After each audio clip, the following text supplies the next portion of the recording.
Hi there, my name is Adario Moore. I am a published author of 3 novelettes. You can Google me and they'll come up. First one's entitled I Release Myself from Your Box. The second one is Highway of True Authenticity. And the third one is In the End, I Choose to Win. The third one is actually non-fictional, realistic fictional. The first two are non-fictional, based on my life of being sexually abused. I wanted to share this to help those who are like me. We're not the famous, we're not the rich, we're not in the limelight. We're not the Bill Cosbys or those who are testifying against him, with the being called out, Donald Trump, with Stormy, etc. I'm here to speak up for those of us who are not in the limelight again and who are not the rich and famous. I'm here to speak up for those of us who are not in the limelight again and who are not the rich and famous. Our story needs to be heard to help those who also are non-rich and non-famous so they can relate. And hopefully this does share it. It gets out there. That's the whole purpose. I'm ready to just expose and share the total story, which is not the typical story of, black male being sexually abused, doesn't say anything, etc., etc. I have spoken up about it a little bit before, but I wasn't really totally freed. Now I'm in a freed position where I have forgiven all those violators, the physical abuse of my mom and my dad mentally abusing or threatening to physically abuse. And now I'm in a place where I'm walking free and I'm being true to me, where I can truly live my gay life. And I'm going on 42 and it's just beyond time. It's time out for the games. Just 2 months ago, I had my 3rd/4th attempt of trying to commit suicide, just not being able to deal with who I was, according to what I grew up in religion and church and what was bashed on my head with that. And I had to come to grips that I did not choose this. This is who I am. Even the sexual abuse did not make me who I am. And I had to come to that understanding to forgive myself for not saying anything, forgive myself for blaming myself, to forgive those 9-10 predators over that 14-15 year span of being raped and sexually abused and molested. It's just time out and it's time to speak up about it. In my first book, I Release Myself from Your Box, I wrote this poetry piece entitled I Release Myself.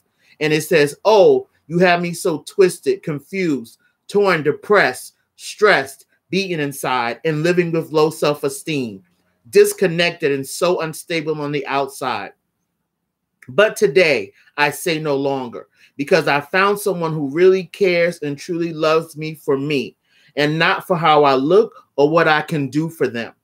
He can cause me to be stable, cleaned up on the inside and outside, rekindled, at peace, changed for good and reconciled. You ask who he is? I bet you do want to know. Oh, that box made me feel like I was in a prison and that none of it was my fault. But I stand today taking responsibility for the choices I made when I knew better. No longer will I be your victim, box. No longer will I believe your lies. No longer will you control me. No longer will I engage in your activities that kind of keeps me in prison in my mind.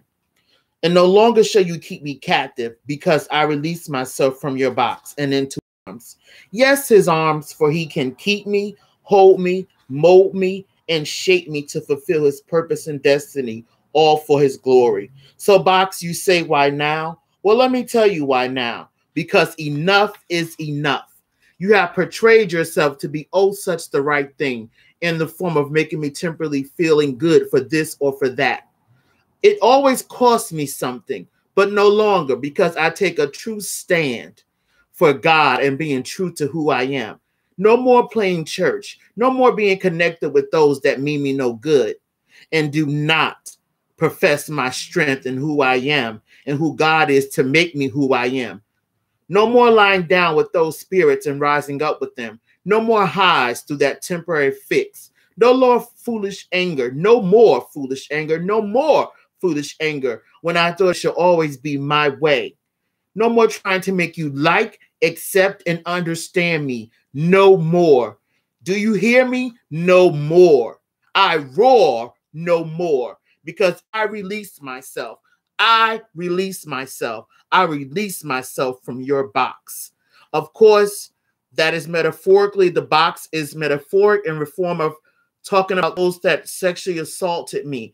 I was raped and sexually abused from the age of 4, molested from 4 all the way up into 18 by 9 different people. It was drug dealers in the neighborhood who portrayed that hard role outside, but was trapping me in the elevator, doing things to harm me. Eventually, I started looking forward to it because that was the only way I was being loved. I wasn't receiving love at my home. I mean, my mom was buying me things, getting me things, but I did not get the emotional and physical support that I needed as I was going through those trying times. I felt that I had no one to talk to because I actually didn't. I was afraid, you're threatened to not say anything, and most of them came from the same family. They didn't know they were doing it to me, with the exception of 2 of them who knew, which was Dwayne and Dion. They were brothers. They took turns on me several times. Unfortunately, then when I turned 18, just graduated from high school, I was on my way home from New York City. I grew up in Jersey City, New Jersey. On my way home, I got raped in an alleyway. I was dragged. The police were called. I yelled for help. We didn't have cell phones then. That was in 1994. This lady stuck it out the window. She called 911. The cops came. Unfortunately, it was white cops. So here we go. Even in 2018, we're still dealing with injustice, where I'm actually raped in an alleyway and you're questioning me about a fake ID instead of just getting me to the emergency room. You're harassing me, not asking me, am I okay? All of that foolishness. That also was a form of abuse. That's also part of that metaphoric box. Not only was it formed in my house, but it was also being formed outside of my house with the abusers, with the police, the prejudiced police, racist police that's supposed to be to serve and protect, which is the oath they took that they did not honor, especially that night when it came to me. And so I share this story because even though I said, oh, I forgive them, I forgive myself, I've been down that path, but I was still trying to commit suicide. And like I said, a couple months ago, at the beginning of February, I took these pills in a parking lot of a job that I had just got. I had just moved back up here to the north from Louisiana, from the south. I moved back up here. I just couldn't take it anymore. I just felt that I was not freed and it was okay to be me. I was still, attending a Church of God in Christ church. Although they weren't preaching like back in the day, the bashing messages, but still subliminal messages that was given, that it was not okay to be gay. So I'm still was just toiling with that. And right now I'm just at a point in my life. And from this day, well, actually from this past Sunday and forward, I'm living who I am, living my true authenticity. This is who I am. I cannot change it. And no longer will I try to change it to please my mother, to please whoever. And what really scared me was the situation in February when I did take those overdose of pills. And I don't even remember what happened after that. I had to be told what happened to me. I was told someone found me in my car in the parking lot of my job that I was working. At the time, I was taken to a hospital. And for the first time ever in my life, I had a seizure, which was due to the overdose. They sedated me. I didn't even know I was in the hospital until a week and a half, 2 weeks until I was about to get out. And I went in there on February 7th, 2018. I was finally released on March the 6th, 2018. That really took a lot out of me. I lost the activities of my limbs. I'm an excellent writer as far as using my hand. I'm right-handed. I couldn't even use my hands when I was trying to write. Couldn't lift things. It was just, I couldn't even walk. It scared the bejesus out of me. So now I realize how important, God has my attention. I've tried to commit suicide about 2-3 times before this year, and I'm still here. So that lets me know that I'm here for a reason. And it's up to me to really face that reality and even deal with the hurt pain of growing up in a community where it wasn't okay, being bullied and being physically abused for being different. That's no longer okay. That is no longer okay. And it is up to me to take the stand and to live my truth so I can begin to help those other young people who are going through what I've been through, to speak to their parents, to their guardians, to the adults in the community, so we can be aware. Wake up, America. This is going on. Wake up, Black America. We no longer can say, shh, don't tell, don't say anything. No, that does not work. That created just a prison in my mind to where I could not just live my true free self, still trying to go back into the regular church setting where it was not healthy for me, and just still fighting that battle, that internal battle, thanks to the George/Damon, to the Dushan, to the Troys, to the man, I don't know his name, right me in the alleyway, the Dwayne and Dion's, to the first two that did it to me when I was 4 or 5 years old on Gifford Avenue. Those brothers that start where it started at. And then God had to remind me. I was watching the Iyanla Vanzant last fall of 2017, and she had these gay African-American men that were on it that were also sexually abused. And one of them, he was the youngest. He was light-skinned, very thin, and he spoke about how he was at the mall, and this man had him in a bathroom stall. And that brought back my memory about me being pulled into the stall. I was going with my stepdad, who I was forced to call my dad. That was not right either. That was a form of the mental abuse. I should not have been neglected of being around my real father. My real father should have been coming to get me. He's dead now, but just before he died, I'm half Jamaican. He threatened to kill me because, of course, in Jamaica, that's a big no-no. It's a taboo. If you're in the wrong area, they'll try to kill you for it. People are still struggling for their rights. Those of them that can't get over here to America to live their free, true selves. You know, so that's just not okay. It's time for parents to step up and be parents. Parent these children so there's no longer babies having babies, not knowing how to raise these kids. It's sad. It's really sad, and it's pathetic, and it's time out, especially in the Black community. No more keeping things a secret. It's time to share the stories and be released and be free. Be released from that box. Forgive those predators. Forgive yourself. And if you are gay, live it. Be it. All the way. In spite of if family accepts it or not. You may lose some friends. You may lose some family along the way. I've learned the hard way that family is not the ones you were really born into all the time. Because those are the people that normally will hurt you the most. But you have the right to create your own family with your friends, your close friends that are for you, no matter who you are, what you do. But they will speak the truth to you, but they accept you for who you truly are and not trying to change you. You have to live your truth. That's why there's been so many suicides. Some of them didn't make it. I'm here to live and tell you, it's not okay to try to take your life because you're not happy with who you are. Be happy with who you are. As long as you're not out there committing crimes and trying to kill others, I promise you, I wanted retaliation against my abusers at first. But even today, I spoke to an old friend, a female, and she was telling me that some things went on with her that I didn't even know. I assumed, but we never had that dialogue. She knew about me, but I didn't know about what went on with her. Now it explains how she grew up and the things that she was doing. But she was like, about speaking of the freedom. And it felt so good to hear that and to totally be able to take it in. Before I would be defensive about it. Yeah, I forgave. I'm free. But really, I wasn't free because I was still angry. Angry. Because those people took something from me that I can never get back.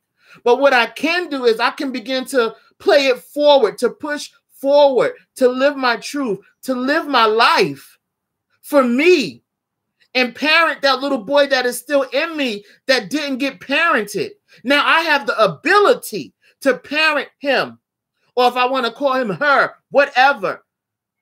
Now I'm so confused. I don't know if I just want to be gay or transgender or cross-dresser. And it's like, no. Choose one of them, or I can choose to be both. And it's okay. But what I had to realize was the sexual abuse did not cause me to be who I am. It may have played a part, especially in frazzling and damaging my life. There's no reason why a person like me should have been trying to commit suicide. I had so much going for me, but I couldn't even see it and enjoy it because of what that box metaphorically had imprisoned me in my own mind, had me trying to take my life, not once, twice, more than that. And the last time just finally almost took me out. But God kept me here for a reason, so I can share the story for us non-rich, non-famous, non-limelight people who are not out there. We can relate to them stories, only just a tad bit. But it's time for America to hear the non-rich, non-famous, true story. 14 years of sexual abuse I had to toil with in my adult life. About to go on 42, finally getting freed at going on 42 in 2 months. That's no way for a person to live, especially after I earned 2 college degrees, was in a teaching profession, but was just leaving jobs because I felt so insecure, felt unsafe, felt insecure, both of them in the environments, and had so much to give, but couldn't give it because I was so damaged. Even got married twice to try to change who I was, to try to please my mom, and I realized I can't change her. She doesn't have to accept me. She doesn't have to approve of me. I don't need anyone's approval anymore. I totally get it now. Because it's life or death for me. And I choose life. And that's what I want the other individual that went through what I went through, or went through a similarity, or the children, the youth that are dealing with it, the teenagers, to choose to live your life. Release the anger. And that only gets released through forgiveness. We have to forgive. And it's not really for the other person. It's for us. So we can be free in our truth, to live out our truth. And if someone chooses to try to take our lives, so be it. If it's our time to go, it's our time to go. But choose life. Choose to be free from the abusers, from the pressure you put on yourself. I know that all so well. Trying to live out to be a perfectionist. We can never be perfect as a human being in this human flesh. And yeah, I may decide today I want to put my makeup on, be transgender. So be it. It's my truth and I can do it. It's my free right. Declaration of Independence. I can live it out and do the job that I'm called to do, to fulfill my purpose and my destiny. Live your truth. Forgive yourself. I forgive those Dwaynes, the Deons, the Georges, the Damons, the Dushans, the Troys, and the ones I don't know their name, the Mark that did that to me in the bathroom that I forgot about until last fall at the college, while at the basketball game with my stepdad, while he's refereeing, I'm being dragged in the bathroom. I'm trying to use the stall, and I'm getting molested at the stall. Then in college, I was date raped. I actually forgot about that till last fall. No means no. If I tell you no, no means no. I mean, all of that had me just doing so much sexual activity, just impulsive behavior. Thank God I'm not HIV positive. Oh my God, I'm just grateful for that. At one time, I was hoping that I was so I can be taken out. But no longer will I live my life like that. No longer will I be a victim of my circumstances, my past circumstances. No, I will never forget. But surely I can forgive and I can press forward one day at a time. One day at a time. But I make a promise and a declaration to never try to take my life again because of someone else or because someone won't accept me or approve of me. I approve of me. That's my stamp of approval. I can walk in it and live it. Live it and be true to who I am. I don't have to be in a church building to be saved for God to love me. I am a Christian. I am a Christian. I'm a gay Christian, transgender Christian, cross-dressed Christian, and I'm proud about it. God loves me, and finally I can declare with clarity and truthfulness and authenticity, I love me, all of me. I don't have to walk around angry and so quick to snap because I was so unhappy with myself because of what was put on me and what was done to me. But today I take back my life. I live my freedom. And you can do it too. Hashtag #MeToo3, the non-rich, non-famous Black gay American. And with that, I'm out. Live your truth. Be true to who you are. Love yourself. Forgive yourself and forgive those who have wrongfully done things to you. Sexually abusive, mentally, physically, emotionally, socially. Let's live out the truth.